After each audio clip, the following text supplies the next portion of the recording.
had lived for 300 years. He had seen empires rise and fall.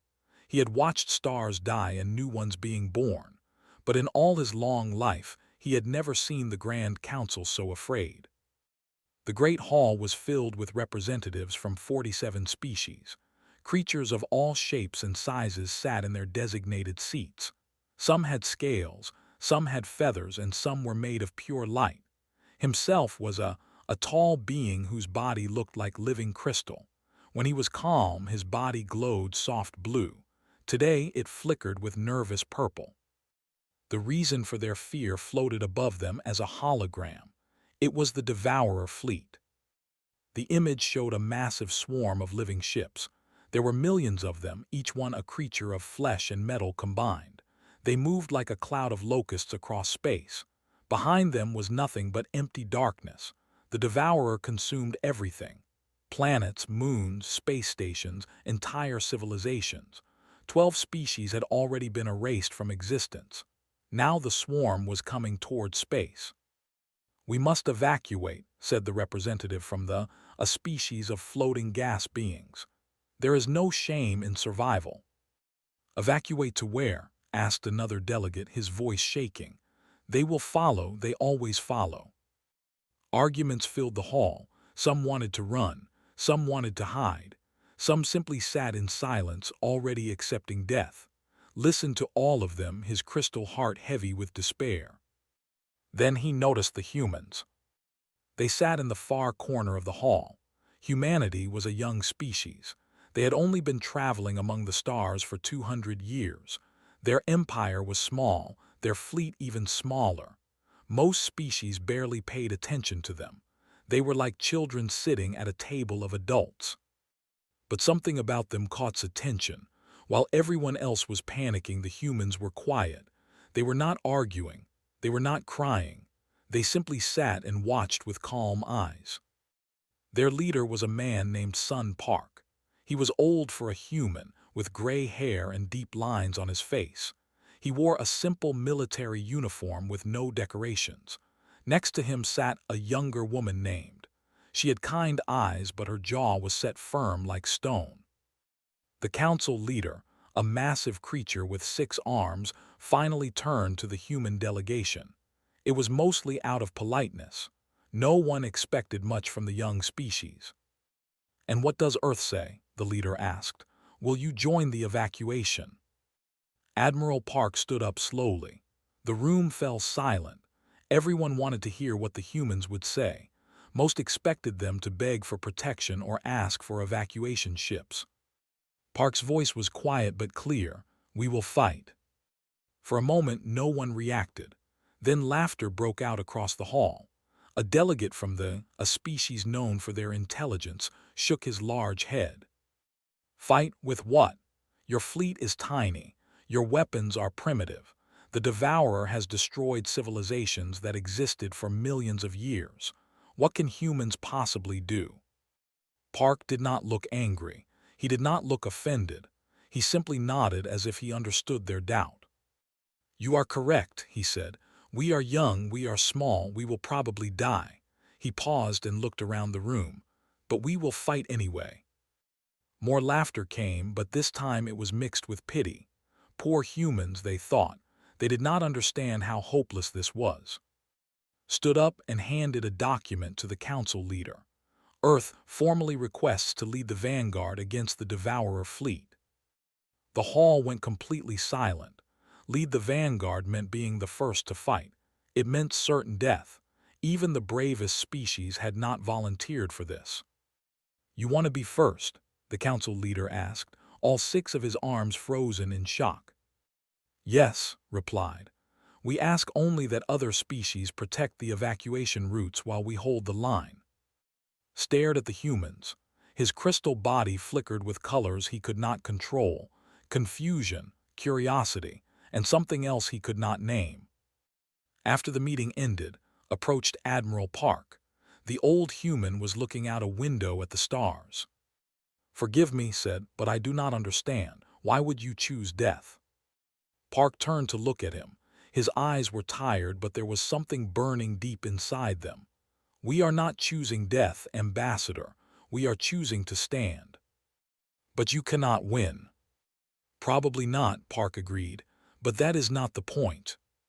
Then what is the point? Park smiled, a strange expression that had trouble reading. Someone has to go first. Someone has to show the devourer that not everyone will run, not everyone will bow. If we die, at least we die standing up. That knight returned to his quarters. His mind would not rest. He accessed the classified files on humanity that the Council kept hidden from young species. What he read made his crystal body crack. Earth's history was written in blood, wars that lasted decades, weapons that could destroy cities in seconds. Humans had killed each other by the millions, over and over again, throughout their entire existence. But that was not what shocked. What shocked him were the stories of sacrifice. Soldiers who threw themselves on explosives to save their friends. Civilians who hid strangers from death at the cost of their own lives. Small groups who stood against impossible odds, not because they could win, but because they refused to kneel. Finally understood. Humans were not brave because they did not know death. They were brave because they knew death better than anyone. They had been living with it, fighting it for their entire existence. And now they were going to fight it again. As sat in the darkness, his body slowly changed color. The purple of fear faded. In its place came something new. It was the color of hope. The human warship was called the Indomitable. Did not know what the word meant at first. When he looked it up, he found it meant impossible to defeat. He thought it was a strange name for a ship going to certain death. The Council had assigned him as an official observer. His job was to watch the humans and report back.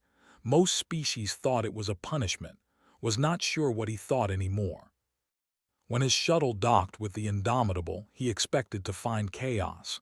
He expected fear and despair. Instead, he found something completely different. Music was playing through the ship's speakers. It was a strange human song with drums and voices singing together. Crew members walked past him with purpose in their steps. Some of them were laughing, on a ship heading toward death. A man approached him with a warm smile. He was middle-aged with a round face and gentle eyes. "Ambassador, I am Lee, commander of this vessel. Welcome aboard." His crystal body flickered with confusion. "You seem happy." Commander Lee laughed softly. "Not happy, Ambassador, but there is peace in accepting what must be done. Would you like a tour?" As they walked through the ship, observed everything. The technology was not as primitive as he had expected. The corridors were clean and efficient, but what caught his attention most were the walls. They were covered with images and words, pictures of battles, of soldiers, of flags and symbols. Names were written everywhere, thousands of names. "What are these?" asked. "Memories," Lee replied. "These are the battles our ancestors fought. Some we won, many we lost." He pointed to one image showing soldiers in snow. "This was a place called Stalingrad. Our people fought in frozen ruins for months. Many died, but they did not surrender." "You celebrate your defeats." "We remember them. There is a difference." Lee touched the wall gently. "These people gave everything. The least we can do is remember their names." They passed a group of young officers eating together. One of them was a woman with short hair and bright eyes. She smiled without any fear.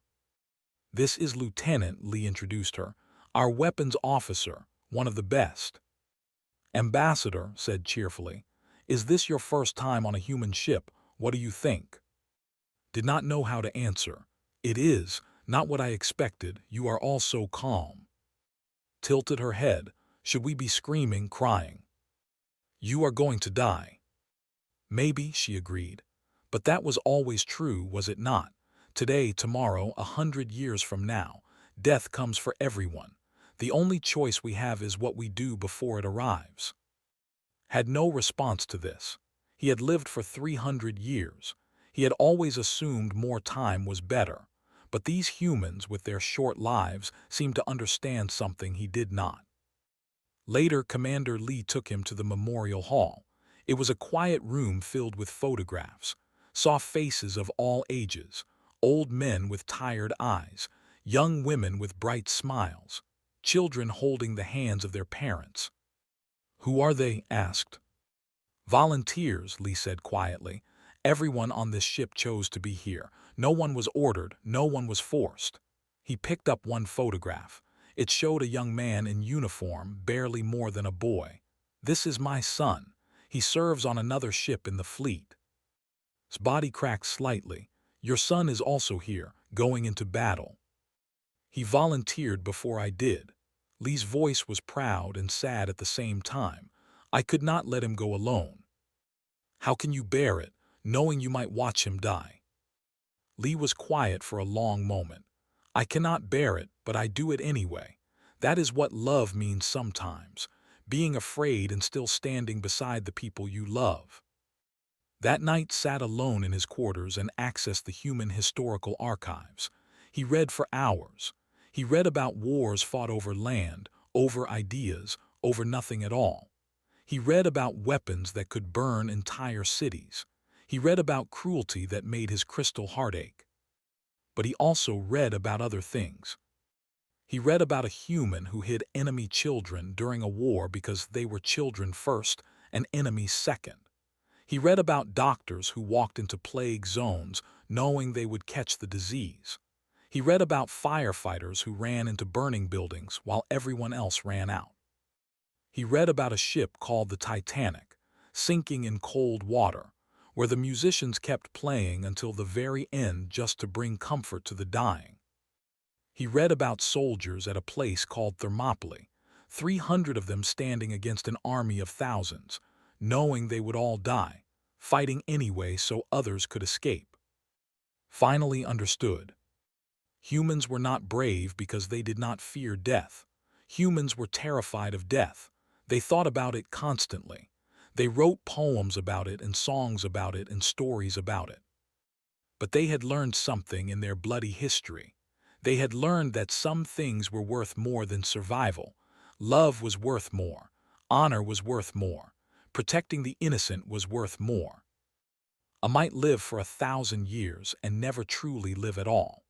A human might live for 80 years and burn so brightly that the universe would remember them forever. Felt his body changing color again. This time it was not fear. It was not hope. It was something like respect. The next morning the fleet jumped toward the devourer swarm. As the stars blurred around them, heard the humans singing again. It was a different song this time. Softer, sadder, but somehow still beautiful. He closed his eyes and listened. For the first time in 300 years, felt truly alive. The nebula was beautiful. Purple and gold clouds of cosmic dust stretched across the darkness of space. Stars twinkled through the mist like diamonds scattered on black cloth. It was the kind of place poets would write about for centuries. It was also where humanity would make its stand. Stood on the bridge of the Indomitable and watched the sensor screens. The human fleet had gathered here, 300 ships in total. It looked impressive until you saw what they were facing. The devourer swarm appeared on the far edge of the nebula. At first it looked like a dark cloud. Then the cloud grew larger, and larger, and larger still. Soon it blocked out the stars entirely. 60,000 bioships, each one a living nightmare of flesh and metal and hunger. 200 to 1, Lieutenant said quietly, reading the numbers. Could be worse. How could it possibly be worse? Asked. She smiled at him. It could be raining. Did not understand the joke, but several humans on the bridge laughed. He marveled at them. Death was staring at them from across the void, and they were making jokes. Allied species had sent support. A few hundred ships from various civilizations floated behind the human fleet, but noticed they were positioning themselves near the escape routes. They were ready to run the moment things went bad. Only the humans held the front line. A transmission came through from the flagship. a massive carrier called the Unyielding. On the screen appeared Fleet Admiral. She was an old woman, older than Admiral Park, with white hair pulled back tight. She sat in a wheelchair, her legs useless from some ancient battle, but her eyes were sharp and clear like a hawk watching its prey. "All ships," her voice rang out across every speaker. "This is Admiral, I will not lie to you. I will not give you false hope." The bridge fell silent. Every human stopped what they were doing to listen. "We are outnumbered. Many of us will not survive this day." She paused, letting the words sink in. "But I did not gather you here to win. I gathered you here to buy time." On the tactical display, could see the evacuation routes behind them. 12 billion civilians from dozens of species were fleeing through those corridors of space. Every minute the humans held the line was another million lives saved. "We are the shield," continued. "We are the wall. The devourer expects us to run like everyone else. Today we show them something different. Today we show them what humanity means." Her old face hardened with determination. "Make them pay for every inch. Make them remember us for 1,000 years. And if we must die, then let us die so loud that the entire galaxy hears our thunder." The transmission ended. For a moment, silence filled the bridge. Then Commander Lee turned to his crew. "You heard the Admiral, battle stations." The crew moved with practiced efficiency. Watched them work, his crystal body glowing with mixed emotions. Fear, certainly, but also something else, something warm. He found Lieutenant at her weapons console, running final checks. "Are you afraid?" he asked her. She did not look up from her work, terrified. "You do not look terrified." Now she looked at him and he saw the truth in her eyes. There was fear there, deep and real, but there was also steel. Being brave does not mean having no fear, Ambassador. Being brave means being afraid and doing your duty anyway. Across the ship, saw humans preparing in different ways. Some wrote letters on small devices, messages for family members they might never see again. Some sat together sharing meals, telling stories, laughing at old memories. Some prayed quietly in corners, speaking to gods had never heard of. He found Commander Lee standing alone, looking out a window at the stars. "Commander," said, joining him, "may I ask you something?" "Of course." "Are you afraid to die?" Lee was quiet for a long moment. When he spoke, his voice was soft. "Yes, I am afraid. I have a wife waiting for me at home, a daughter, a son on another ship in this fleet." He touched the window gently. "I want to see them again more than anything in the universe." "Then why are you here?" "Because if I run, who will protect them? If everyone runs, there will be nowhere left to run to." He turned to face. "Some things are more important than fear. Some things are worth dying for." The proximity alarms began to sound. The devourer swarm was approaching attack range. Could see them now through the window, a wall of organic ships stretching across the sky like a plague. On the communication channels, something strange began to happen. Human voices started singing. It was not organized, not planned. It started on one ship and spread to another, then another, until the entire fleet was joined in song. Did not understand the words, but he understood the feeling. It was defiance. It was courage. It was the sound of creatures who knew they were about to die and chose to face death singing instead of screaming. The devourer swarm paused, just for a moment. Perhaps even that ancient hunger felt something strange. Perhaps even that endless appetite recognized something unusual in these small, fragile creatures who refused to run. Admiral's voice cut through the song. It was calm and clear, like a mother calling her children home. "All ships, all weapons, forward." A single word followed, spoken softly but heard across the entire fleet. "Charge!" 300 human ships ignited their engines and flew straight toward 60,000 enemies. Behind them, the Allied fleets watched in stunned silence. Gripped his seat as the Indomitable surged forward, His crystal body was cracking from the emotions flooding through him. Fear, awe, pride, love. The humans were charging into death, and they were still singing. In that moment, understood something he had never understood before. He understood why the old empires whispered about humans. He understood why the ancient species looked at these young creatures with nervous eyes. He understood why the stars themselves seemed to hold their breath when humanity went to war. The first shots were fired. The battle had begun. The universe exploded into fire and light. Had witnessed battles before. He had seen fleets clash over territory and resources, but he had never seen anything like this. He had never seen anything like humans at war. The Indomitable shook as weapons fired in all directions. On the screens, watched the battle unfold. Human ships were not forming defensive lines. They were not holding position. They were attacking. 300 ships diving straight into 60,000 enemies like wolves into a flock of sheep. No, not sheep. The Devourer were monsters. Each bioship was a nightmare of teeth and claws and hunger. They consumed everything they touched. They had destroyed 12 civilizations. But they had never faced humans before. "Target locked," Lieutenant announced, her fingers dancing across her console. "Firing main batteries." The Indomitable's guns roared, watched as beams of energy tore through a Devourer ship, splitting it in half. Green blood sprayed across the void. But for every enemy destroyed, 10 more took its place. "We are taking fire," someone reported. "Decks 7 through 9 breached." "Seal them off," Commander Lee ordered calmly. "Continue firing." Through the chaos, saw something that made his crystal heart stop. A small human frigate, barely larger than a shuttle, was flying directly toward a Devourer command ship.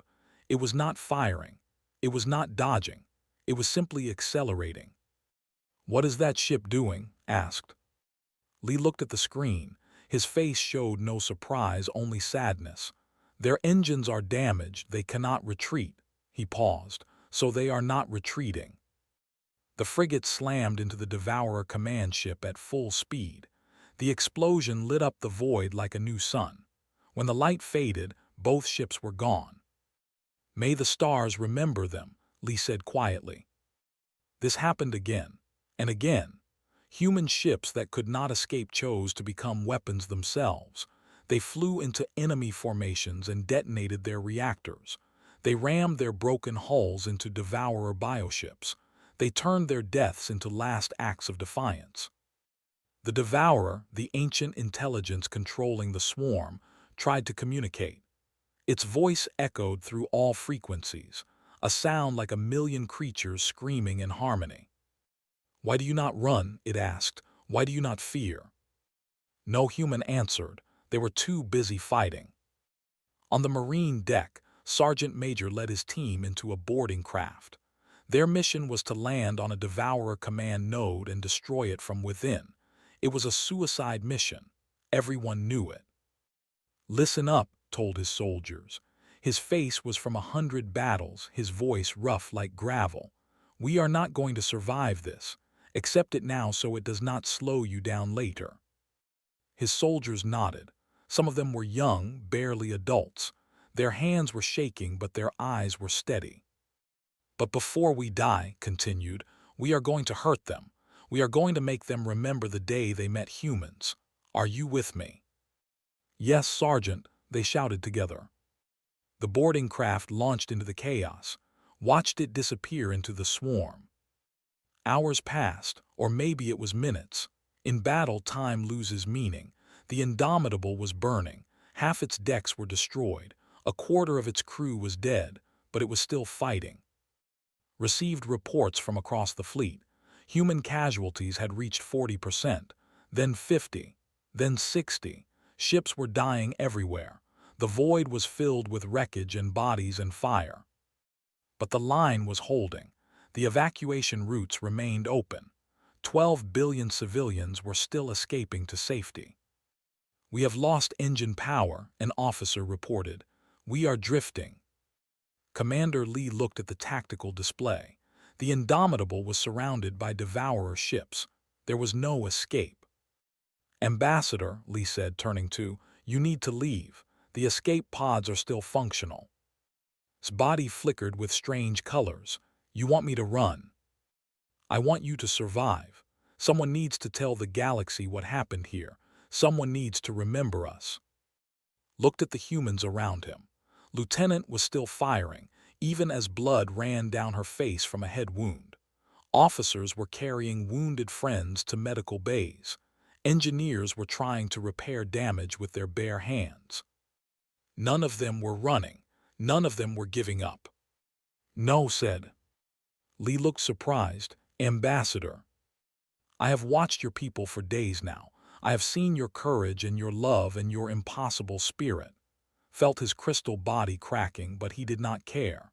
"For 300 years I have merely existed. Today I choose to live. I choose to stand with you."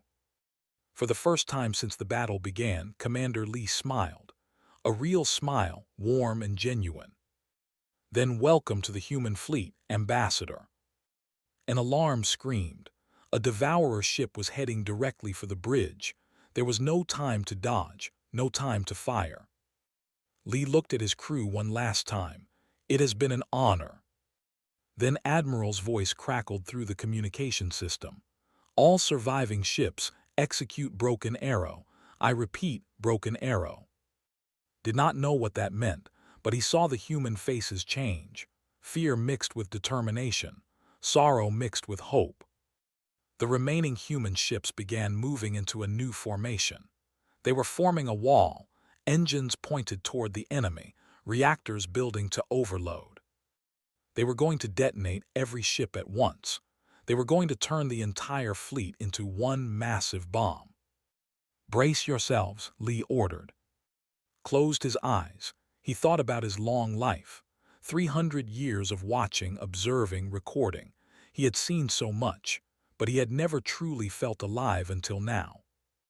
The Devourer swarm pushed forward, sensing victory. They did not understand. They could not understand. Humans did not surrender. Humans did not give up. Even in death, humans found a way to fight. The reactors reached critical mass. The stars themselves seemed to hold their breath. Then the universe turned white. 6 months had passed since the Battle of Nebula. Stood before the Grand Council once again. His crystal body was different now. Cracks ran through it like old scars, marks from the battle that would never heal, but his glow was stronger than before, brighter, more alive. The great hall was silent as he prepared to speak. Representatives from 47 species watched him with curious eyes. They wanted to know what happened. They wanted to understand how the young species had done the impossible. "I was there," began. "I was there when humanity charged into death." He told them everything. He told them about Commander Lee and his gentle smile, about Lieutenant and her laughter in the face of doom, about Sergeant and his Marines who boarded enemy ships knowing they would never return, about Admiral who led from the front even though she could not walk. He told them about the singing, about the letters written to loved ones, about the photographs carried into battle like sacred treasures. He told them about the Broken Arrow. "The explosion destroyed over 40,000 Devourer ships in a single moment," said. "That was shattered, not killed but broken into 1,000 pieces. The swarm scattered like frightened animals." Murmurs spread through the hall. 40,000 ships. It was unbelievable. "But that is not why I stand before you today," continued. "I am not here to report numbers and tactics. I am here to tell you what I learned." He paused, gathering his thoughts. For 300 years he had been an observer. Today he would be a witness. "I have served this council for 3 centuries. I have watched empires rise and fall. I have studied war and peace and everything in between." His voice grew stronger. "But I never understood fear until I watched humanity charge into certain death with joy in their hearts." The council was completely silent now. The Devourer did not flee from human weapons. Human technology is not superior to ours. Human ships are not stronger, looked around the room. The devourer fled from human will, from human spirit, from the impossible reality that these creatures, these short-lived beings, refuse to break. He took a step forward. We older species have forgotten something. We live for thousands of years and we have learned to be careful, to calculate, to weigh the cost of every action. We have become so afraid of death that we have forgotten how to live. His crystal body glowed brighter. Humans have not forgotten.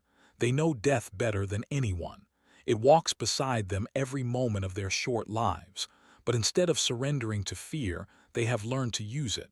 They have learned that some things are worth more than survival. Thought of Commander Lee, pushing him toward the escape pod with his last breath. Lee had not survived the battle. Neither had Admiral or Sergeant or 2 million other humans, but their sacrifice had worked. The escape pod had carried to safety just before the broken arrow detonated. 73% of the human fleet was destroyed, said. Over 2 million humans died that day, but they accomplished their mission. The evacuation routes remained open. 12 billion civilians escaped to safety. He let that sink in. 2 million dead to save 12 billion. Humans had made that trade without hesitation. I asked a human once why they fight. He told me that some things are worth dying for. His voice cracked slightly. I did not understand then. I understand now. The delegate raised his hand. What happens now? The devourer is broken but not destroyed. It will reform eventually. Smiled. It was a human expression he had learned. Earth is already rebuilding its fleet. Volunteers from every human colony are joining the military. They are preparing for the next battle. They want to fight again. They never stopped wanting to fight, turned to address the entire council. And they are not alone anymore. 17 species have requested to join the new coalition. They saw what humanity did at Nebula. They want to stand beside them. The council erupted in discussion. Arguments flew back and forth, but was not finished. I have one more thing to show you. He activated a hologram. It showed a massive structure being built on the council world itself. A monument of black stone and white crystal reaching toward the sky. This is being constructed as we speak, a memorial to the humans who fell at Nebula. Every name is being carved into the stone. Looked at the image with something like love. The inscription will read, "Here stood humanity." The hall fell silent again. I will be there when it is finished, said. I will place something at its base, a gift from a human friend who did not survive. He reached into his robe and pulled out a small photograph. It was worn and creased from being carried through battle. It showed Commander Lee with his wife and 2 children, all of them smiling at the camera. Commander Lee gave this to me before the end. He asked me to remember him. Held the photograph gently like it was made of glass. I will remember him. I will remember all of them, and I will make sure the galaxy remembers too. He looked around the council one last time. You asked me to observe humanity and report what I learned.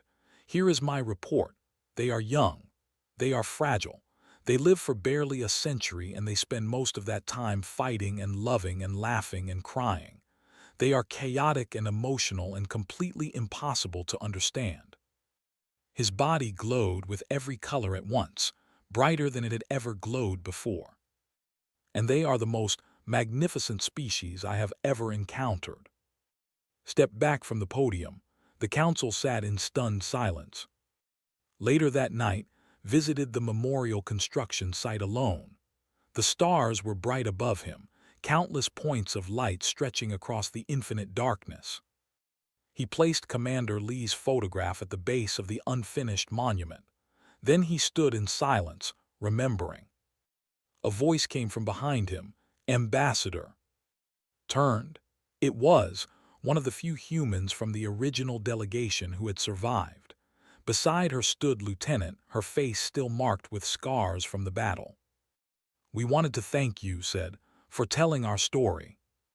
"It was an honor," replied. The greatest honor of my long life. Lieutenant stepped forward and did something unexpected. She hugged him, her small human arms wrapped around his crystal body, warm and gentle. "You are one of us now," she said. "Family." Felt something wet on his face. He realized with amazement that he was crying. He had not known could cry. Together, the three of them stood before the memorial and looked up at the stars. "Do you know why we call it the nebula?" asked. "No," said why. "In the old language means thunder," he smiled. "The ancient ones named it that because they believed that was where the gods went to war." Lieutenant laughed. Maybe they were right.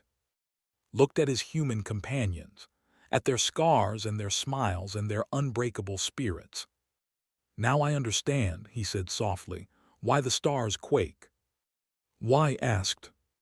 Placed his hand on the cold stone of the memorial.